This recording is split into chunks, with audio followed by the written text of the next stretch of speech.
The question I ask a lot of people when I talk about this, or when I'm asked to speak at things, the question I always ask is, how would your life be different if you journaled for 20 or 30 minutes a day? If you sat down at a desk, in quiet, at a window, in your room, wherever it is, in your space, or in a space outside of your space, and tried to write for 20 minutes, reflecting on your life, reflecting on your experience, reflecting on your relationships, and going beyond that, reflecting on what you see, what's happening around you. I think if you did that for a month straight, you would begin seeing the world differently. I think that you would live in that space of the possible a little bit more comfortably and not have to be so satisfied with getting an answer. It allows you to kind of be in that space of questions that so many people of faith seem to be uncomfortable in. And if we're talking about ethics, if we're talking about what that 20 or 30 minutes a day can mean for Christian community, I think the answer is really simple. We begin to see one another as human rather than as Christian. And that might sound, maybe it sounds blasphemous to some people, but I don't think it should. I think it should say to us that we are imperfect vessels in a world that God so loves.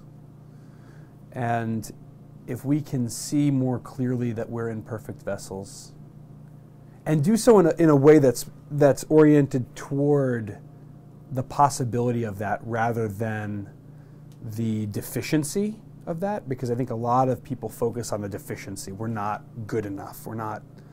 If we were just more this, everything would be better. If we could focus on the possibility rather than the deficiency, in that I think there would be a reorientation, or maybe a better way to say it's just a quicker orientation toward being gracious to one another, toward accepting one another for who we are, for looking at another person and seeing Christ in them, even when that seems hard. Because the reality of the world that we live in is that it is incredibly messed up. But oftentimes, that messiness is also what makes it beautiful and what makes it lovely. Because that's where grace can enter. That's where love can flourish. And that's, once again, another old idea, not mine, just the natural way of things. But the person who's creative, the person who trains themselves to see the world in a different way,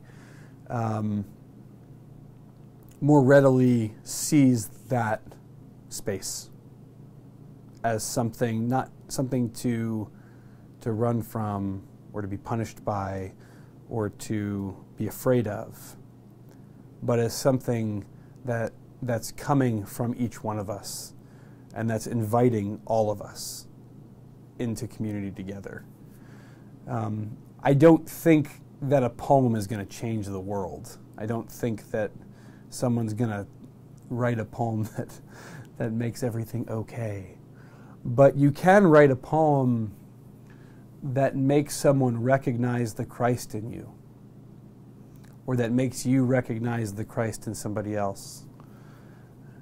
You can write a poem that helps somebody see the world in a way that they couldn't before, and realize a rule of life or a rule of living that they weren't privy to before. And that's what's important. That's why I think ultimately poetry is something that joins us together.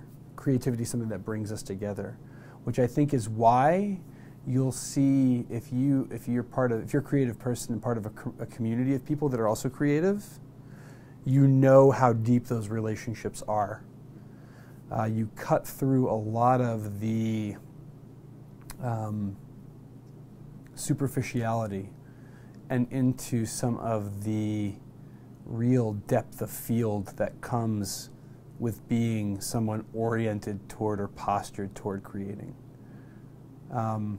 It's why people want to go to conferences. It's why people want to go to fine arts programs or MFAs or whatever they are, is because, not necessarily because their craft is going to get better. That's true, but you can get that from a book.